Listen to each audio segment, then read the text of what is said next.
Hello all. So in this video we'll try to understand key issues with respect to the public distribution system in India. So first some basics about public distribution system. So public distribution system has emerged as a key public intervention for social support and social security, food security in India, especially in the COVID context. So the scheme of PDS, so this can be traced back to 1944, especially during the Second World War, wherein staple food grains such as wheat, rice, sugar and kerosene were distributed. So this is historical context about it. But in the post-independence context, in 1965, a Food Corporation of India was established, the government-owned corporation which procures and maintains the scheme.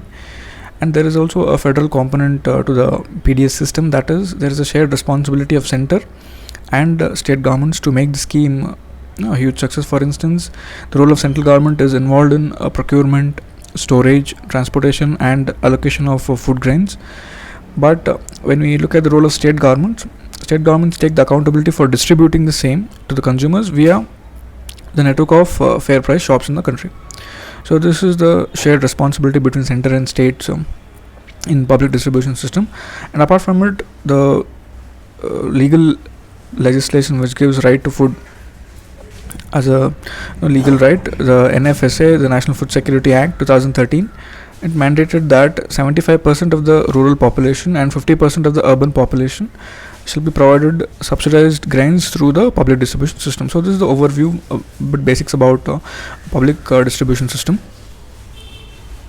Moving on with respect to the importance of public distribution system, so it has become a lifeline during the pandemic.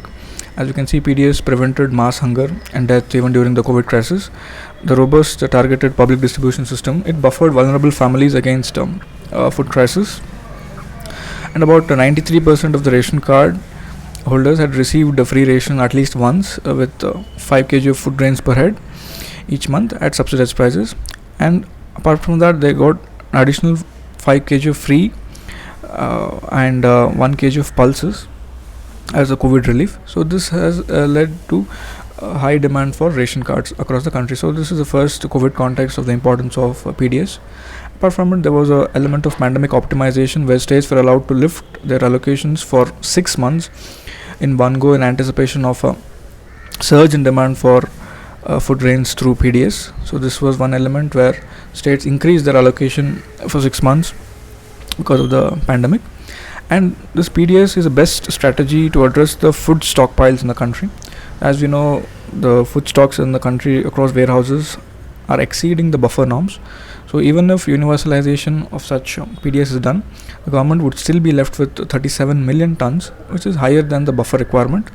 So PDS has become one of the key strategies to address the food stockpiles in the country. And as we know, the minimum support price regime, it influences the output price.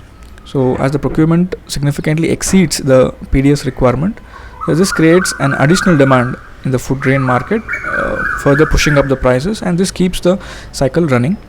Apart from it, as we know, in the system of MSP and the procurement system through PDS, this has contributed to increase in food grain production in the country. So this is one of the reasons why India transformed from being a food deficit country to a food surplus nation. Apart from it, the PDS also helps in ensuring food and nutritional security of the nation.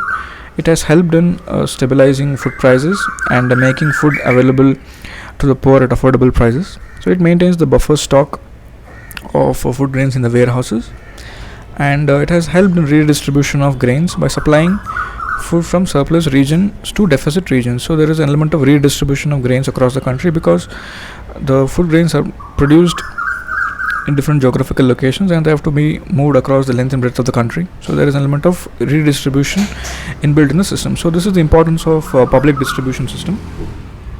Moving on with respect to the issues in the public distribution system. So the PDS system, it poses a complex system because of the product category, that is the food grains involved, because of the perishable nature of such commodities, and also because of the long supply chain issues in such geographically vast country. So it presents a unique set of challenges. The first challenge is the seasonal production. So as we know, the demand is not synchronized with the production of food grains. So production happens once or twice a year. Farmers harvest their crops once or twice a year in some parts of the country thrice a year based on the agricultural cycle, while consumption happens throughout the year. So there is a clear uh, element of supply demand being not synchronized. And apart from it, there is an element of uncertain production.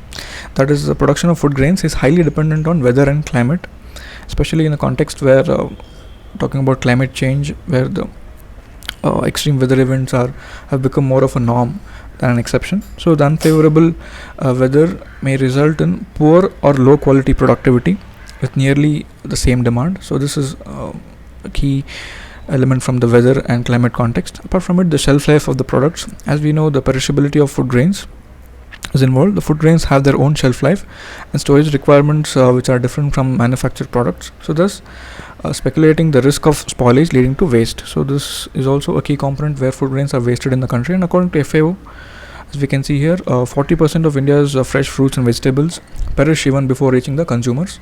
So this is one of the key problems with respect to the logistics part. Apart from it, geographically distributed market. The production and consumption of food grains in a geographical location is not synchronized. That is, all the geographical locations do not have the cultivable land, and hence long distance movement of food grains to match the demand of the region is a common phenomena. So because of the geography, there has to be movement of grains across the country, long distance of movement of food grains. Apart from it, there is lack of professionalism also among the supply chain entities, since both at the sourcing and the distribution and community run organizations are involved in functioning of the system. This chain lacks professional approach towards the supply chain management. Apart from it, overall this is a commission based infrastructure. That is, nearly all the value adding entities in the public PDS supply chain and community based organizations, they rely on the commission based financial incentives to work. So this in a way brings in corruption in the system. So this is the overall first part of the issues with respect to the public distribution system. When we look at the problems faced by customers of PDS, it can be broadly divided into two broad problems. That is, leakage happening with the food grains and the issue of inactive participants.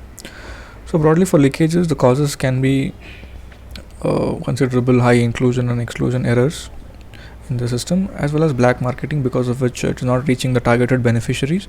And the effect of this is genuine needy are deprived from the access to food grains.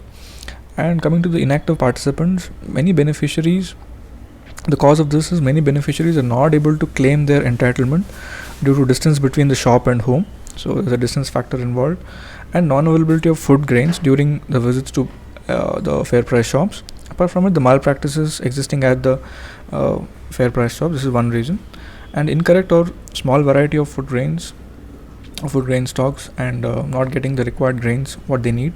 Apart from it, there is also lack of awareness among the ration card holders about their entitled quantities, and there is incorrect inclusion in the BPL list. So this is part of the earlier problem itself, where ghost beneficiaries are created, and the effect of this is half of the population, which are basically from below poverty line, does not purchase the full quota, while 1/3 of BPL holders do not purchase the food grain from the PDS. So this is overall problems which broadly the customers of PDS face. The other issues apart from the customers per se is the problem in the supply chain of the PDS system. So broadly, the problem itself can be seen from the issues of excess cost, movement of food grains across the country, concentration in certain crops, and speculation in the market. So when we look at the excessive cost aspect, so it is because of the high administrative costs involved, and also the lack of monitoring and control. So this is one aspect of the cost, and the effect of this is the high subsidy burden which the government faces, especially the food subsidy component. This is the first thing, and moving on, it's about the movement of food grains across the country. So here the cause is because of the concentration of procurement activities in few states. So as we know that concentration takes place in mainly the Green Revolution belt, so these states. So since concentration happens in few parts of the country, that is procurement activities, and PDS has to operate across the country, so there is movement of grains, large movement of grains across the length and breadth of the country. So this is the cause for this thing, and the effect of this would naturally be that there will be huge transportation and logistics costs involved, And losses due to transportation, there will be delay in transit and lack of control over monitoring of the stocks. This is the first effect. And the next problem is with respect to the concentration in certain crops. So as we know, the price stabilization and a mechanism developed through MSP, it targets 23 crops, but among those 23 crops also procurement largely is done for rice, wheat and the major crops, especially in the green revolution belt. So there is a concentration involved, and the effect of this is that the excess stocks for reserve commodities and reduces the supply of other commodities. So there will be a kind of skewed pattern developed towards certain commodities like rice and wheat. This will also in turn have an effect of skewing the cropping pattern across the country. And then the other problem is speculation in the market, where there is large scale procurement and subsequent selling under the open market scheme. And the effect of this is it reduces private stocks, leads to higher prices for consumers in the open market, and there will be uncertainty in managing the demand supply gap. Because of this, we see frequent inflationary elements in the economy. So this is the problem with respect to the supply chain. Moving on to other issues in PDF is with respect to the farm laws and the associated issues. For instance, the recent farm law, especially the one which is popularly called as the APMC bypass law. So it's called Farmers, Produce, Trade and Commerce Promotion and Facilitation Act. So this encourages transaction of produce outside the regulated APMC mandi. So since it encourages farmers to sell outside the regulated APMC mandi, there is a perception that it might weaken the PDS and the subsistence support and provided through PDS via the Food Corporation of India, since private companies prefer cash crops over subsistence crops. So there might be an element of weakening the PDS system, which will have an effect on the food grains being supplied. So this is one component.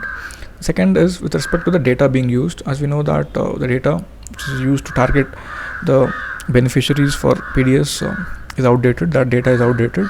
The consumption expenditure surveys which were used to evaluate the PDS system, they are last available done during the 2011 census.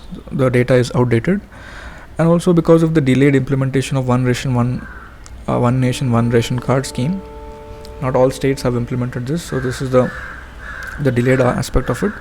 There's a risk of large chunk of beneficiaries losing out on their official entitlement, because India is on the move. The mobility is very high, especially with respect to the migrant workers. So it requires synchronized implementation across states. So that is one issue. Apart from it, the food subsidy bill itself has become unmanageable. So this is what the economic survey mentioned in its 2020-21 annual report. So during 2016 to 2019-20, the food subsidy amount clubbed with loans taken by the Food Corporation of India under the National Small Saving Fund, it was rupees 2.2 lakh crore. In the near future, the food subsidy bill of the center is expected to be about 2.5 lakh crore. So subsidy bill is becoming unmanageable. That's what the economic survey points out. Apart from it, there is a rise in the quantity of food grains drawn by states, especially in the COVID context, as we can see it. So there is unending demand for the food grains being supplied. Also has a political angle to it, and the pandemic impact, as we have seen. There has been a revision in the estimate of food subsidy. It's put at 4.23 lakh crore, and center has set apart 94.35 million tons to states for distribution among the poor for free cost. This can be done because India is sitting on a pile of excessive food grains. So as the food grains have crossed the buffer stock norms, and neglect of price revision. So there is an element of neglect of price revision, because the prices have been kept low from a very long time. The central issue price remained at rupees 2 per kg for wheat, rupees 3 per kg for rice through years, and this is despite the fact that National Food Security Act envisaged a price revision after every 3 years. So since the enactment of National Food Security Act in 2013, there has been no price revision. This is one issue. Apart from it, there is also resource crunch, that a mere increase in central issue prices without a corresponding rise in the issue prices by states would only increase the fiscal burden of the states. So states might face the resource crunch, And apart from it, there are political compulsion with respect to the revision of PDS prices, as it's a very politically sensitive issue. Many states choose these grains as freebies. And recently there were reports of starvation deaths also. As we can see, there was an alleged starvation death also reported across newspapers of the 58-year-old woman named Savitri Devi in the Jharkhand. So especially in the middle of 2018, this incident took place. So it was widely reported in the media. She was denied food and starved to death as her family could not procure a ration card which could provide access to the subsidized ration through the government's PDS scheme. So this was incidences of starvation deaths being reported, and especially the aspect of ghost beneficiaries and misuse of ration cards with high subsidies turned PDS into a money spinning business for many middlemen. So overall, the inferior quality of food grains, poor supervision of the fair price shops, and lack of accountability have galvanized the levels of corruption, and the very essence of this scheme has been diluted. So this is the issues with respect to the public distribution system. Now moving on to the solution part of the public distribution system. So what can be done overall to address this issue? So as we know that India has a high food grain stock, it appears to be a boon. Because of PDS, we are able to accumulate such a huge stock, and this acted as a boon, especially in the COVID pandemic context. So this has kind of eased the food security crisis in the country. We can also think of universalizing the PDS, especially in the poorer states. We can target them better and can go for a more inclusive approach with respect to the aspect of right to food. It is also mentioned as Supreme Court judgment also that right to food includes under Article 21 of the Constitution, and setting up community kitchens as done by many states in terms of Amma canteens etc. can be thought of. And then apart from it, the aspect of the One Nation One Ration card scheme, this should address the issue of portability because of the migrant workers, and since India is on the move, the mobility aspect should be taken care with respect to the One Nation One Ration card scheme. And we must also think of strengthening the PDS by expanding the eligible households. So having a updated database in that context can be thought of. And the one key aspect of this is that expanding PDS is easier than introducing portability, because when you expand the PDS, you are moving towards more universalization of PDS, so that you're including more people. So this is easier when you compare it to introducing portability as a feature. So this has been very much evident in the COVID context, where we are expanding the PDS. Food grains are being made available to vast sections of the population, and the issue of issuing more subsidized grains at tied over prices to states that run on the expanded PDS. So this can also be one suggestion. Apart from it, with the introduction of direct cash transfers, many, for instance, Chandigarh, Dadra and Nagar Haveli, Puducherry are supposed to have discontinued the distribution of food grain. So we are also moving towards a system where beneficiaries themselves have the right to choose. So especially in Puducherry, both cash as well as the grains are provided. So when we move towards a direct cash transfer, the options which the consumer can exercise would definitely increase. And since there is a component of federal and the vast geography involved, we must also look at decentralizing the aspects of the system. The center should get off from the minimum support price, PDS, fertilizer subsidy, and NREGA, since agriculture is a state subject. So this is one aspect of decentralization involved. And providing direct cash transfers, as discussed earlier, to the beneficiaries. So this providing direct cash transfer, it also could reduce the FCI's economic cost, because roughly in the current context, it is roughly 40% higher than the procurement price. So FCI's economic cost can be reduced if we switch over to the direct cash transfers, and it helps in more diversifying demand. Since cash transfers are provided, consumers can choose what grains they want to consume instead of only consuming rice and wheat and other coarse grains. So this diversifying demand aspect would in turn help in crop diversification of Indian agriculture. So this is one key element linked to the aspect of cash transfers. Apart from it, we can also look at revising the NFSA norms and coverage. So as we saw recently that official committee recommended for decreasing the quantum of coverage under the law from overall 67% to around 40%. So this is one aspect of reducing the overall burden. And options like give up options, so the give it up campaign which was done for the LPG cylinders can also be thought of to nudge people. So give up option for all ration card holders drawing food grains, as it was done for cooking gas cylinders. This can also be thought of. And synchronizing the priority, the PHH criteria, which we call priority household criteria and identification, the center can nudge them into pruning the number of beneficiaries. So this is one way to reduce the burden. Apart from it, the flat rates should be replaced with a slab system, especially when you keep the needy beneficiaries. Other beneficiaries can be made to pay a little more for a higher quantum of food grains. So you can have slabs instead of a flat rate. So this can also be thought of. And since diversion and leakage are perennial issues with respect to PDS, so continuing ongoing PDS reforms such as end-to-end computerization, maybe end-to-end computerization of operations, digitization of data of ration card holders, seeding of Aadhaar, and automation of fair price shops, this can also be thought of. And you can also think of in terms of curbing the rising food inflation. So when we release the food grains by universalizing the PDF, so it will infuse stock in the economy, thereby curbing the food inflation as and when it arises. So this can also boost demand in the economy. This is one aspect of food inflation.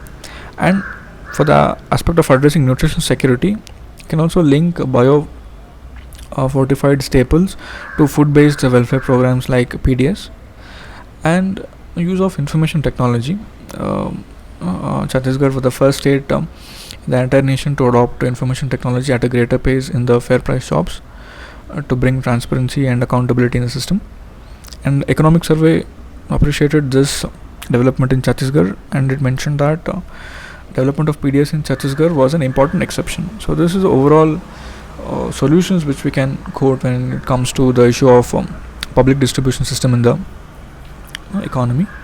So hope this was informative. So thank you for watching.